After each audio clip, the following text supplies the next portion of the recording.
Hi viewers, welcome to filmy beat. నేను మీ అనుష. మాజీ మంత్రి మల్లారెడ్డి ఇన్స్టిట్యూట్ అధినేత మల్లారెడ్డి ఎప్పుడూ తన మాటలతో ఎంతో స్ఫూర్తిదాయకంగా నిలుస్తూ ఉంటారు. కాస్త కామెడీగా చెప్పినట్టు ఉంటుంది, కానీ పూలమ్మినా పాలమ్మినా అంటూ ఆయన జీవితంలో ఎంత కష్టపడ్డాడో తెలిపే క్రమంలో ఆయన చేసిన వ్యాఖ్యలు అప్పట్లో చాలా పాపులర్ అయ్యాయి. రాజకీయాల్లో ఉన్న ఎవరికీ కూడా పెద్దగా ఫ్యాన్ ఫాలోయింగ్ ఉండదు, కానీ మల్లారెడ్డికి మాత్రం సెపరేట్ ఫ్యాన్ ఫాలోయింగ్ ఉంటుంది. ఆయన మైక్ తీసుకుంటే చాలు మాట్లాడే మాటలు, చేసే కామెంట్స్ భలే గమ్మత్తుగా అనిపిస్తాయి.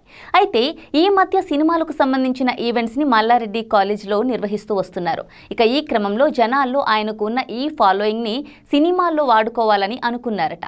అయితే ఆయన వాటిని తిరస్కరించాడని కూడా తెలుస్తోంది. మల్లారెడ్డి తన రీసెంట్ ఇంటర్వ్యూలో డైరెక్టర్ హరీష్ శంకర్ పవన్ కళ్యాణ్ సినిమాలో తనకు ఆఫర్ ఇచ్చాడని, తన కోసం ఆఫీస్లో గంట వెయిట్ చేశాడని చెప్పారు. 3 కోట్ల రూపాయల దాకా పారితోషికం ఇస్తానన్నారు, కానీ ఆ ఆఫర్ ని తాను సున్నితంగా తిరస్కరించానని చెప్పారు మల్లారెడ్డి. ఫస్ట్ హాఫ్ మొత్తం నేను ఆయన్ని తిడతా, సెకండ్ హాఫ్ ఆయన నన్ను కొడతాడు, తిడతాడు, ఇదంతా ఎందుకని సినిమా ఆఫర్ కాదన్నా అని తన మార్క్ కామెంట్స్ చేశారు మల్లారెడ్డి.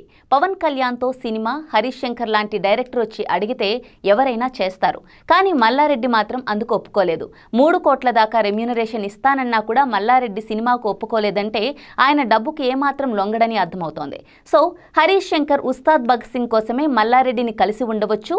కోలీవుడ్ సినిమా తెరీకి రీమేక్ గా ఉస్తాద్ భగత్ సింగ్ వస్తోంది మనకి తెలుసు. ఈ సినిమా మూల కథ తీసుకుని పూర్తిగా మార్చి power star mark stylish action మూవీగా తెరకెక్కిస్తున్నారు ఈ సినిమాను హరీష్ శంకర్.